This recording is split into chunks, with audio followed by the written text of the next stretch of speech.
Salam gowmasaňyz gowmaýan daýlaňyz zamany tersiňiz men rus dili mugallim, meniň adym Maral Amanowna.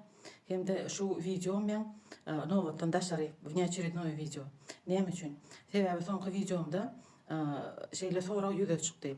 Salam aýallagan tanka rusça näme diýilýär? Indi men şo tökbediň sorawyna jogap berjek bolaýyn. Tanka sözüniň manysine düşünýän bolsam, bilýän bolsam, men öz aýçyk adymy suwut etmek üçin Google переводчиga girdim.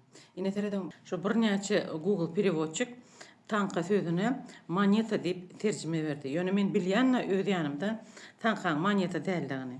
Ine kerta adam diýer, bu nähili molly bu öz pikirinden daşary başga ýerde suwutnama gözläp berdi. Indi men şo aýtjak adamlara jogap berýän. Men 1991-nji ýylda tapawutly diplomly Diller institutyny Arada adyna Diller institutyny tamamladım. Hem şo taýda 10 ýylyň dowamyna mugallim bolup zähmet çekdim.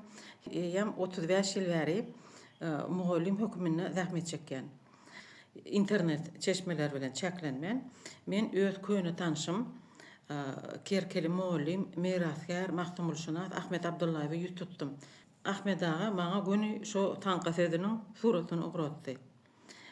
Yarım ýyl öň men mendirini düşündirjek bolsak, tanka barada aýdamyzda bu meýdany ýa-da çöllü oduň üstüne çaý gaýnadyp demlemek üçin çäýnege tanka diýilýär.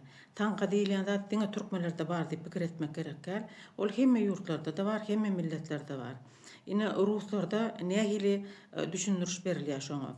Чайник предназначенный для использования на костре. Чаще всего называют походным чайником или kostravым чайником. Indi meniň begen ýandadym şu söhbetiň beren sorawynyň aşagyna eýýäm wepa biznes diýip sorawa jogap berdi kostrawy. Biziň ýurdumyzda bilimli sowatly adamyň bardygyny men tüýsürekden begen ýan.